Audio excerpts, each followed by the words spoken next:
اپنا کلچر، اپنی تہذیب، اپنا تمدن اور اپنی خاندانی روایات اس کہانی کے اندر سمو کر کے ان بچوں کو اخلاقیات کا درس، اپنے مذہب کا درس اور اچھائیوں کا درس اور تقوی کا درس اس ایک کہانی میں رکھ کے ان کو دیا کرتی تھی.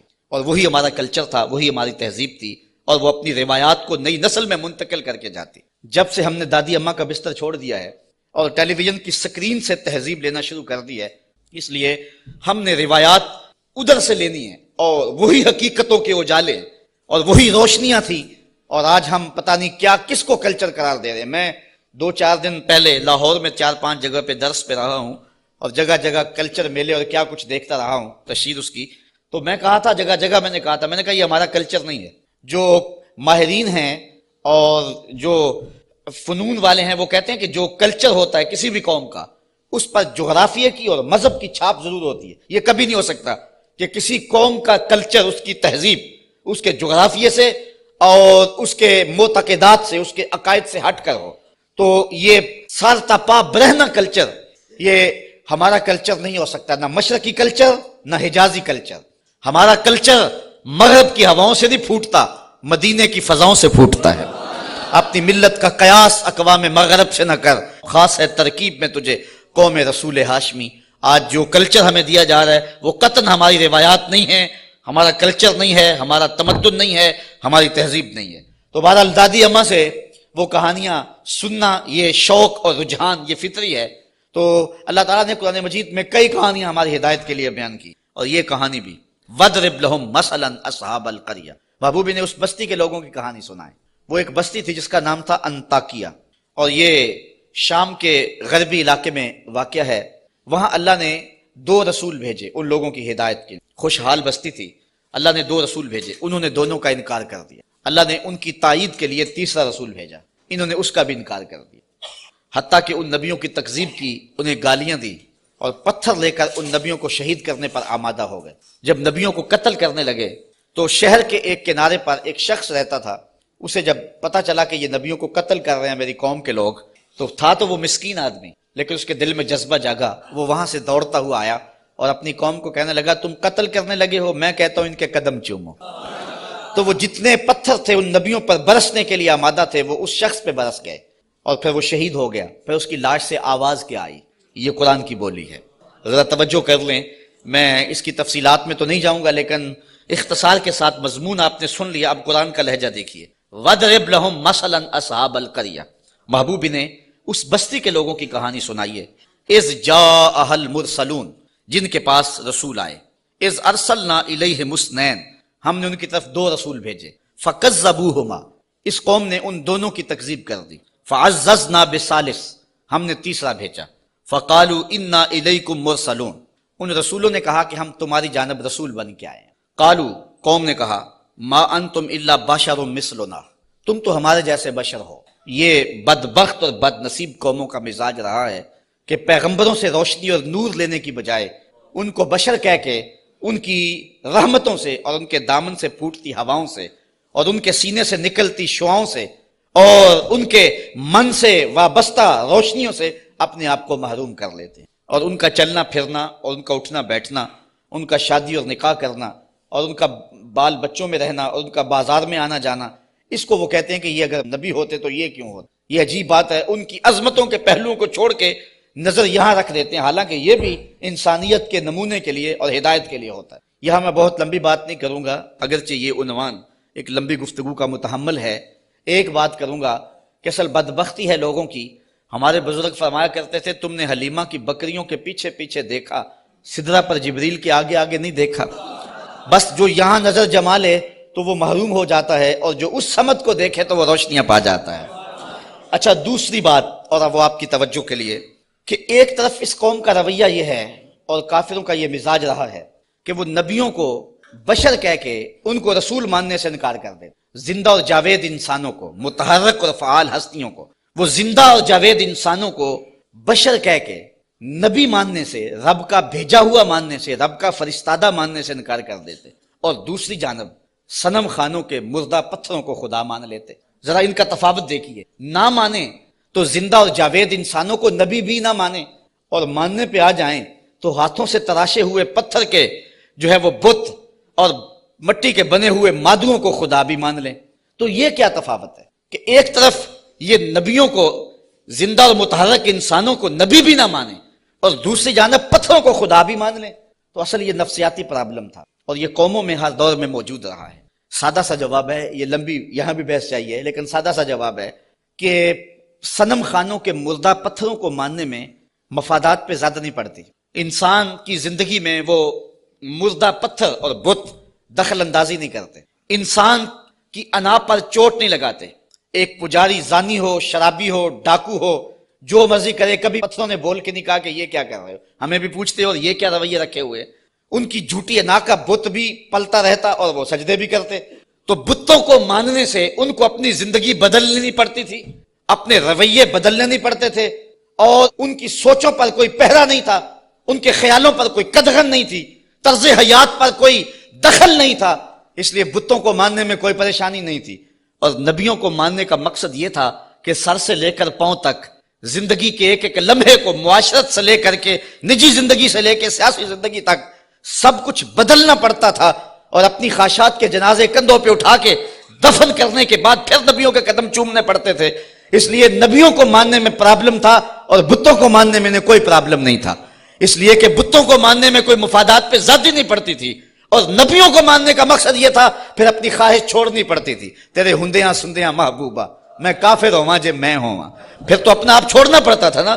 اس لیے وہ انسانوں کو نبی ماننے کے لیے تیار نہیں تھے اور پتھروں کو خدا ماننے کے لیے آمادہ ہو جاتے. آج بھی یہ نفسیات ہمارے اندر بھی پائے جاتے ہیں. ایک شخص 70 سال حدیث رسول پڑھاتا رہا، 80 سال اس نے قرآن کی نوکری کی، تو لوگ اس کے گرد اتنی تعداد میں جمع نہیں ہوتے. اور ایک بندہ دونی رما کے تموڑی شاہ بیٹھ جاتا ہے اور ساری قوم اس نانگے کے پیچھے بھاگ جاتی ہے. تو کچھ لوگ کہتے ہیں کہ پتہ نہیں اس میں کمال کیا ہے، کرنٹ کیا ہے. صاحب بات کرنٹ کی نہیں ہے، مفادات پہ زد نہیں پڑتی، اور اس شخص کے پاس آنا ہے تو زندگی بدلنی پڑتی ہے. اس لیے ان مردوں کو ماننے میں حرج نہیں ہے، اور ان فعال اور زندوں کو ماننے میں اپنی خواہشات کا جنازہ اٹھانا پڑتا ہے. لہذا انسان کا رجحان ادھر نہیں ہوتا ہے، انسان کا رجحان ادھر ہوتا ہے. یہ ایک انسان کی فطرت ہے. اس بات کو سمجھانے کے لیے میں آپ کو ایک بات سناؤں گا. میرا ایک دوست ہے پرانا، تو بچپن میں جن سے تعلق رہا ہو تو وہ کم ہی کسی کے لیے اعتقاد کا رشتہ رکھتے ہیں، لیکن یہ اللہ کا فضل ہے کہ میرے لیے اس کے دل میں بڑی محبت، حتیٰ کہ میرے ساتھ اس کا روحانی تعلق بھی ہے. تو اس کا ایک دوسرا دوست ہے اور وہ میرا بھی دوست، اور وہ بہت زیادہ پڑھ لکھ بھی گیا ہے اس کی طرح. تو اس نے کہا یار دیکھ، میں بھی ایک اعلیٰ منصب پہ ہوں اور حضور کی سنت چہرے پہ ہے، تو تیرے دل کے اندر بھی اس شخص کے لیے محبتوں کے جذبے ہیں، تو بھی میری طرح اس شخص کے ساتھ اپنا باطن کا تعلق قائم کیوں نہیں کر لیتا. یہ ایک مرید کے دل میں خواہش ہوتی ہے کہ دوسرا شخص بھی میرے پیر سے وابستہ ہو جائے. اس فطری خواہش کے تحت اس نے اس کو دعوت پیش کی. تو اس نے جو جواب دیا وہ جواب اس آیت کے مفہوم کو سمجھنے میں مدد دے گا. اس نے کہا کہ میں کبھی کبھی اس کی تقریر سنتا ہوں تو یار میں حساس سا آدمی ہوں، رات کو سو نہیں سکتا، تو جس کی تقریریں مجھے سونے نہیں دیتی، اگر میں اس سے تعلق جوڑ لیا وہ تو مجھے زندہ مار دے گا. اس لیے مجھے تو پیر ایسا چاہیے کہ جو سرانے کے نیچے رکھ کے آرام سے سو بھی سکوں، اور جس کو چاہوں تو لپیٹ کے جیب میں ڈال بھی سکوں. اس کے ساتھ تعلق کا یہ رشتہ مجھ سے تو نہیں نبھایا جائے گا. تو انسان چاہتا ہے، انسان کی طبع ہے، انسان کی فطرت ہے، جہاں مفادات پہ زد نہ پڑتی ہو تو لوگ وہاں دوڑتے ہیں، اور جہاں مفادات پہ زد ہوتی ہو، جہاں اپنا بدلنا ہوتا ہے، وہاں صائب فکر کے لوگ ہی جاتے ہیں. وہ تھوڑے بھی ہوں، زیادہ بھی ہوں، اس سے غرض نہیں ہے، لیکن ہوتے صائب ہیں. تو ان کافروں کا مزاج یہ تھا کہ پیغمبروں کی یہ کہہ کے تکذیب کر دی کہ تم تو بشر ہو، اور صنم خانوں کے مردہ پتھروں کو خدا ماننے لگ جاتے. وما انزل الرحمن من شیء، کہنے لگے تمہارے اوپر رحمان نے کچھ نہیں اتارا.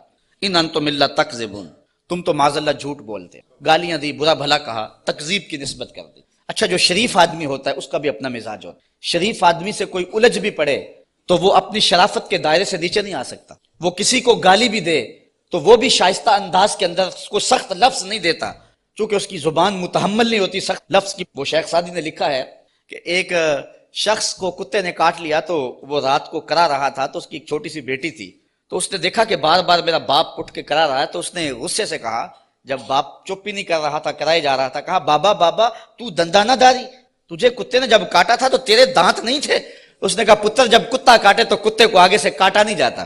تو جو شریف آدمی ہوتا ہے وہ گالی کا متحمل نہیں ہوتا، اور کوئی سخت لفظ بھی کہے تو اس کو بھی تول کے بولتا ہے۔ اب ان کافروں نے تو گالیاں دی، پیغمبروں کو برا کہا، تکذیب کر دی۔ پیغمبروں نے جواب کیا دیا، ذرا سنیں اور زندگی کا حسن دیکھیں اور اچھے لوگوں کی عادات دیکھیں۔ اللہ اکبر۔ تو ان پیغمبروں نے کہا قالوا ربنا یعلم انا الیکم لمرسلون، ہمارا رب جانتا ہم رسول ہیں۔ ایک تو بات یہ، اور دوسری بات تم مانو نہ مانو تمہاری ضرورت بھی نہیں ہے، جب ہمارا رب جانتا ہے کہ ہم رسول ہیں۔ یہاں بات سمجھانے کے لیے مجھے پھر ایک مثال دینا پڑے گی۔ اوچ شریف سے بزرگ تشریف لائے راول پنڈی، تو علاقہ بھر کے جو سادات تھے وہ اپنے اپنے شجرے لے کر کے تصدیق کے لیے ان کے پاس پہنچے، چونکہ یہ جد امجد ہیں سادات کے۔ تو پیر میر علی شاہ صاحب نہیں گئے، تو کسی نے پیر صاحب سے کہا کہ حضرت سارا زمانہ آیا ہے اور اپنے شجروں کی تصدیق کروائی ہے، آپ نہیں گئے۔ تو پیر میر علی شاہ رحمۃ اللہ تعالیٰ علیہ فرمانے لگے کہ میں وادی ہمراہ میں تھا، میری عصر کی سنتیں قضا ہو گئی، سویا تو حضور خواب میں ملے اور آقا کریم نے فرمایا سید ہو کہ عصر کی سنتیں چھوڑتے ہو؟ تو کہا میرے لیے یہ سند ہی کافی ہے کہ حضور نے کہہ دیا سید ہو کہ عصر کی سنتیں چھوڑتے ہو، جب حضور نے سید کہہ دیا اب مجھے کسی اور کی تصدیق کی لوڑ ہی نہیں ہے۔ تو کہا تم مانو نہ مانو ہمارا رب کہتا ہے کہ ہم رسول ہیں، یہی سند کافی ہے کہ ہمارا رب کہہ رہا ہے کہ ہمیں رسول ہے۔ اچھا، اگر آپ کی توجہ ہو تو اس سے ایک اور بات میں آپ کے سامنے رکھنا چاہوں گا۔ جو سچا آدمی ہوتا ہے اس کی طبع کے اندر ایک اطمینان ہوتا ہے، اور جو جھوٹا آدمی ہوتا ہے اس کو کبھی بھی سکون نہیں ملتا، وہ سیاست کے روپ میں ہو، وہ مشائخ کے روپ میں ہو، وہ عالم کے روپ میں ہو، وہ کسی اور بھی روپ میں ہو، اس نے ایک جماعت رکھی ہوتی ہے اپنی تعریف و توصیف کروانے والی، بھانڈ قسم کے لوگ اس کے ساتھ ہوتے ہیں جو زمین سے آسمان تک اس کو اٹھا کے لے جاتے ہیں۔ چونکہ بڑا تعلق مذہبی طبقے سے ہے، ہم دیکھتے ہیں کہ بعض لوگوں کو انہوں نے اپنے ساتھ بھانڈ قسم کے مولوی رکھے ہوئے ہوتے ہیں جو انہیں قطب زماں تو غوث زماں پتہ نہیں کیا کیا کہہ رہے ہوتے ہیں، لیکن ہم ان لوگوں کے چہروں پہ دیکھتے ہیں ان کے اندر چور بول رہا ہوتا ہے۔ اور اسی طرح جس طرح جھوٹا آدمی اس کا سارا زمانہ بھی تعریف کرے تو اسے تو پتا ہوتا ہے، تو وہ اندر جو ضمیر ہے اس کا ملامت کرتا ہے اور اس کی پیشانی پہ کچھ لکھا ہوتا ہے جو بصیرت والے لوگ پڑھتے ہیں۔ اسی طرح جو سچا آدمی ہوتا ہے سارا زمانہ مخالفت بھی کرے اور زمانہ گالیاں بھی دے، سچ اس کی پیشانی پہ بول رہا ہوتا ہے، اسے کوئی ضرورت نہیں ہوتی کہ کوئی مجھے کہے کہ تو اچھا ہے، سارا زمانہ مخالف بھی ہو جائے اسے یہ پرواہ نہیں ہوتی۔ انہوں نے کہا تم مانو یا نہ مانو ربنا یعلم، ہمارا رب جانتا ہے کہ ہم اس کے رسول ہیں، تمہارے سے ڈگری لینے کی ہمیں ضرورت بھی نہیں ہے، ہمارا رب جانتا ہے کہ ہم رسول ہیں۔ وما علینا الا البلاغ المبین، انہوں نے کہا ہمارا اتنا کام تھا وہ ہم نے کر دیا، ہمارا کام تھا تبلیغ کرنا اور وہ کھلی تبلیغ ہم نے کر دی۔ یہ آپ ہر خطیب سے سنتے، جب تقریر ختم ہوتی ہے تو آخر میں کہا جاتا ہے وما علینا الا البلاغ المبین۔ تو یہاں میں ایک جملہ کہنا چاہوں گا، اگر کوئی شخص قرآن و حدیث بیان کرنے کے بعد کہے وما علینا الا البلاغ المبین، پھر تو بات جچتی ہے، اور اگر کوئی ایک گھنٹہ لطیفے سنانے کے بعد اور جغت بازی کرنے کے بعد لوگوں کی پگڑیاں اچھالنے کے بعد پھر کہے وما علینا الا البلاغ المبین، تو بھلا بات جچے گی؟ بات تو تبھی جچے گی جب ان پیغمبروں کے مشن کو ادا کرے اور پھر کہے وما علینا الا البلاغ المبین۔ انہوں نے کہا ہمارا کام اتنا تھا کہ ہم نے تمہارے تک تبلیغ کر دی، اب تمہاری مرضی مانو یا نہ مانو۔ قالوا انا تطیرنا بکم لئن لم تنتہوا لنرجمنکم وليمسنکم منا عذاب علیم۔ کہنے لگے معاذ اللہ ہم تمہیں منحوس سمجھتے ہیں، نحوست کی نسبت ان نبیوں کی طرف کر دی۔ اور مفسرین نے لکھا ہے کہ بارش بھی زیادہ ہو جاتی تو کہتے ہیں ان کی وجہ سے، کبھی دھوپ کڑاکے کی لگ جاتی تو کہتے ہیں ان کی وجہ سے، کبھی کوئی چلتے چلتے کوئی گر جاتا تو کہتے ہیں ان کی وجہ سے، یعنی جو بھی انہیں کوئی تکلیف پہنچتی تو وہ الزام دیتے پیغمبروں پہ کہ یہ آئے ہیں 3 لوگ ہماری بستی میں، اس وجہ سے ہمیں یہ تکلیفیں آ رہی ہیں۔ انہوں نے کہا لئن لم تنتہوا، اگر تم نہ رکے باز نہ آئے۔ اس قوم نے ان 3 پیغمبروں کو الٹیمیٹم دیا، اگر تم نہ رکے تبلیغ کا عمل نہ چھوڑا لنرجمنکم، ہم تمہارے اوپر پتھر برسائیں گے، ولیمسنکم منا عذاب علیم، اور بے شک ہمارے ہاتھوں تم بہت دکھ میں مبتلا ہو جاؤ گے، تمہیں بڑی سزا دیں گے، تکلیف دیں گے۔ انہوں نے جواب میں کیا کہا قالوا طائرکم معکم، کہا تمہاری نحوست تمہارے ساتھ، تمہاری نحوست تمہارے ساتھ ہی ہے۔ این ذکرتم، تم یہ سب کچھ اس لیے کر رہے ہو کہ ہم تمہیں نصیحت کر رہے ہیں، ہم تمہیں ڈرا رہے ہیں، تمہیں ہم تذکیر کر رہے ہیں، اور جس کے اندر چور ہو تذکیر اس کو دکھن دیتی ہے اور اس کو تکلیف ہوتی ہے۔ بل انتم قوم مسرفون، تم حد سے تجاوز کرنے والے لوگ ہو۔ اچھا، جب انہوں نے یہ کہا تو قوم نے پتھر پکڑ لیے، کسی نے چھری پکڑی ہے، کسی نے تلوار پکڑی ہے، کسی نے ٹوکا پکڑا ہے، کسی نے کلہاڑا پکڑا ہے، کسی نے پتھر پکڑے ہیں، کسی نے ڈنڈا پکڑا ہے، جو کسی کے ہاتھ میں آیا میدان میں لے آئے 3 پیغمبروں کو اور ان کو قتل کرنے کے لیے قوم امڑ آئی۔ اب جب ان پیغمبروں کو شہید کرنے کے لیے لوگ آمادہ ہوئے تو پھر شہر کے کنارے وہ شخص آیا، میں بالکل چھوٹا تھا، 12 یا 13 سال کی عمر ہوگی۔ میرے والد گرامی رحمت اللہ تعالی علیہ فجر کی نماز میں سورہ یاسین پڑھا کرتے، اور جب اس آیت پہ آتے تو حالت ان کی بھی ہوتی کہ بلک بلک کے رو پڑیں گے. اور مجھے بھی نہیں پتا کہ دل میں کیا اترتا تھا، اس وقت تو پتا نہیں تھا، چھوٹے تھے، لیکن بعد میں جب مفہوم سمجھ میں آیا تو پھر پتا چلا کہ اس آیت میں کیا ہے. اس کا ترجمہ تو میں آپ کے سامنے رکھوں گا ہی، لیکن آپ لفظوں پہ بھی غور کرنا، لفظوں کی کشش کیا ہے. وہ حبیب نجار نامی شخص تھا جو شہر کے کنارے ایک جو ہے وہ غار میں رہتا تھا، اور جب یہ انطاکیہ میں پیغمبر داخل ہوئے تو سب سے پہلے ملاقات اس سے ہی ہوئی. اس کو 70 سال ہو گئے تھے، ایک بیماری میں مبتلا تھا، اور روزانہ بتوں کے آگے ہاتھ جوڑ کے معافی مانگتا تھا اور اپنی شفا کا عرض کرتا تھا. تو پیغمبروں نے جب توحید کی دعوت دی، بتوں کو چھوڑنے کا کہا، تو اس نے کہا کہ تمہارا رب کیا کر سکتا ہے؟ کہا کہ جن بتوں سے 70 سال ہو گئے تو معافی مانگتا ہے اور شفا مانگتا ہے، انہوں نے نہیں دی، ہمارا رب تجھے ایک لمحے میں شفا دینے پہ قادر ہے. اس نے کہا کیسے؟ ان پیغمبروں نے ہاتھ اٹھائے.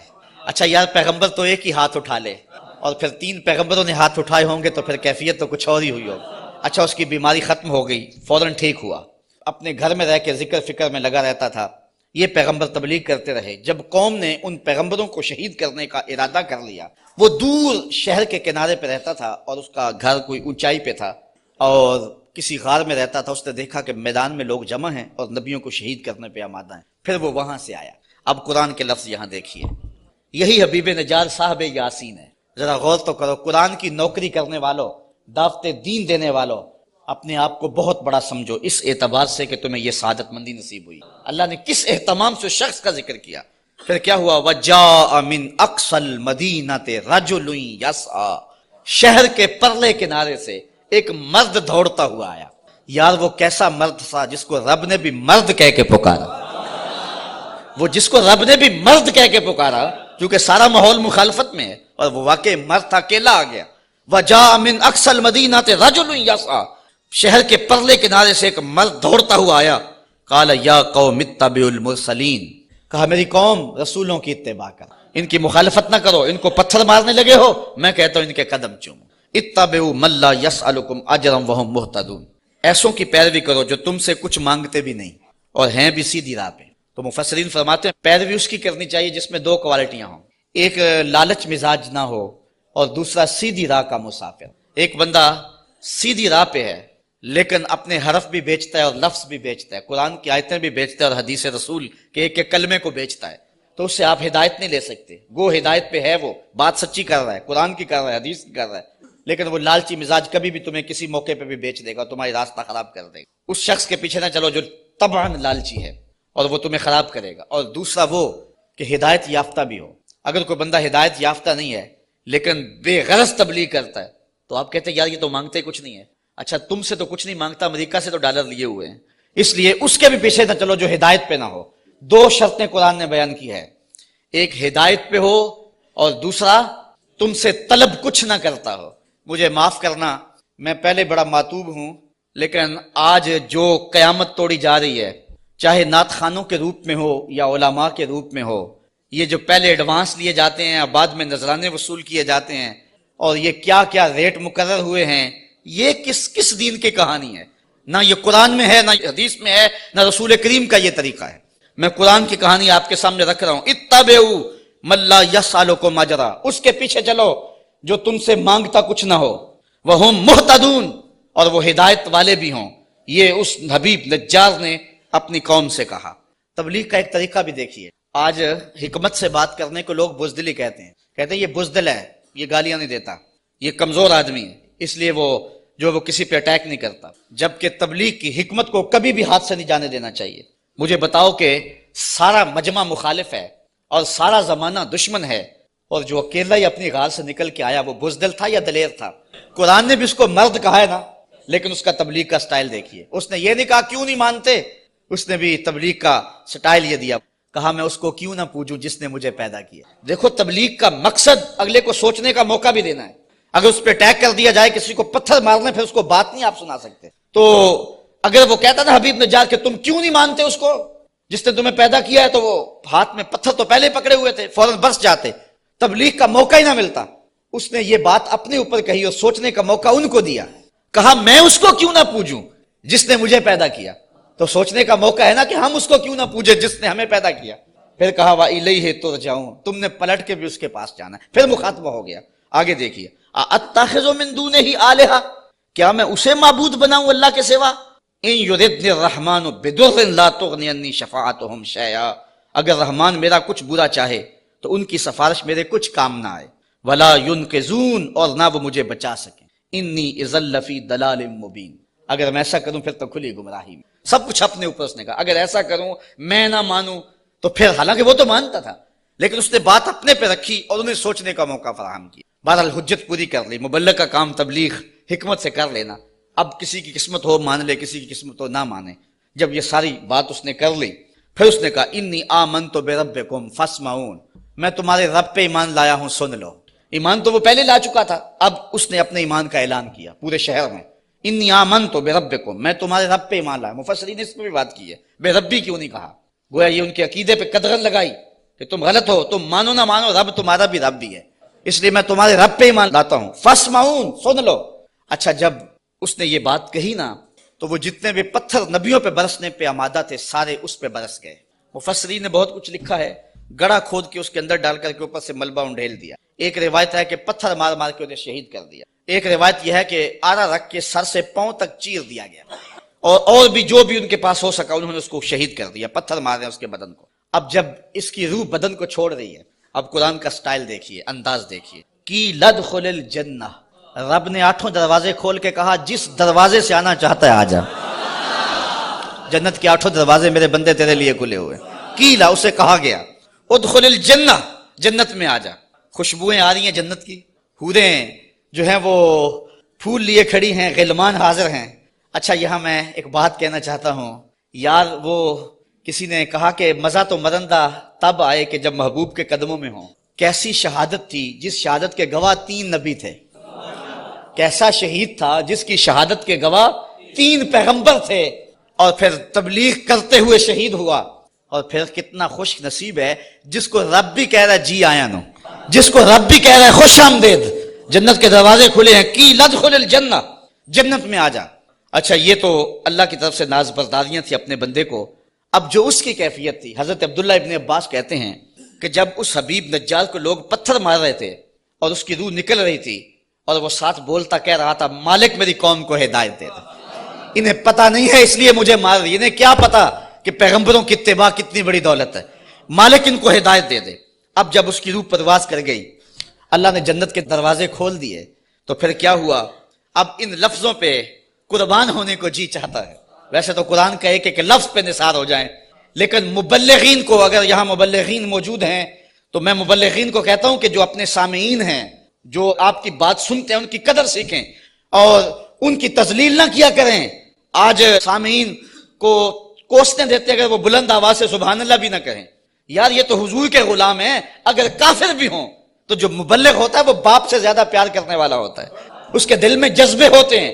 مجھے کسی نے کہا کہ آپ 8 یا 10 یا 6 سال ہو گئے مختلف جگہوں پہ درس قرآن دیتے ہوئے، تو یار کوئی 3 سال 4 سال مسلسل نعت خواں آئے کسی مجلس میں اور وہ پیسے بھی بے شمار لیتا ہے تو لوگ اس کی تاج پوشی کرتے ہیں کہ اس کی بڑی خدمات ہیں. آپ کی کسی شہر میں تاج پوشی کی گئی ہے؟ میں نے کہا یار اس سے بڑا اعزاز کیا ہے کہ اتنے لوگ کتاب رحمت کو سننے کے لیے آتے ہیں اور ان کے آنکھوں میں جو پیار لکھا ہوا ہوتا ہے اور ان کی پیشانیوں پہ جو محبت لکھی ہوئی ہوتی ہے، ساری زندگی کی تھکن جو ہے وہ ایک مسکراہٹ سے دور ہو جاتی ہے. تو یہ تو دنیا کی چیزیں ہیں، ان کی تو حیثیت ہی نہیں ہے، ان چیزوں کی تو اوقات ہی باقی نہیں رہتی. اگر بعد میں ان کے خلاف باتیں کرتے رہے اور ویسے ان کے سر پہ تاج پہناتے رہے تو یہ تو کوئی بات نہ ہوئی. پیار وہ ہوتا ہے جو دل دیتا ہے. میں نے کہا کہ میں ان سے نوٹ تو نہیں مانتا. ایک بندہ کہنے لگا کتنے پیسے لیتے ہو؟ میں نے کہا بندہ پورے کا پورا ہی لے لیتا ہوں. جب کسی کے پاس جاتا ہوں پھر وہ میرا ہی ہو جاتا ہے، بھاگتا رہتا ہے پیچھے پیچھے. وہ کہتے ہیں کہ رضا صاحب لیتا کچھ نہیں. میں کہتا ہوں میں چھوڑتا کچھ نہیں ہوں، وہ سارے کا سارا ہی میرا ہو جاتا ہے، وہ سب کچھ قربان کرنے کے لیے تیار ہو جاتا ہے. تو یہ کتنا بڑا اعزاز ہے. تو جو مبلغ ہوتا ہے، مبلغ وہ پیار کرتا ہے بیٹوں سے زیادہ اپنے جو ہے وہ محبت کرنے والوں سے اور جن کو تبلیغ کر رہا ہے. اب یہ تو حضور کے غلام ہیں جن کی ہم لوگ تذلیل کرتے ہیں. کسی کو کہتے ہیں یہ چاول کھانے آگے ہوئے ہیں، کسی کو کہتے ہیں یوں جی سبحان اللہ نہیں کہہ رہے. کیا کیا بولیاں بولی جاتی ہیں. یہی وجہ ہے کہ لوگ دین سے دور ہوتے چلے جا رہے ہیں. مبلغین کو اپنے منصب کا ہی نہیں پتا اور سینوں کے اندر وہ درک ہی نہیں ہے جو ایک مبلغ کے سینے میں ہونا چاہیے. یہ کافر ہیں، کافر، اور پتھر مار رہے ہیں اور حبیب نجار کو شہید کر دیا ہے. جب روح اڑی نا بدن سے اور رب اس بدن کو بھی نوچ رہے تھے، بوٹیاں کھینچ رہے تھے، اور حبیب نجار کی روح جو ہے وہ پرواز کر کے اوپر آ جاتی ہے، اور اس کی آواز کیا ہے بولی ذرا دیکھیے، قرآن بتاتا ہے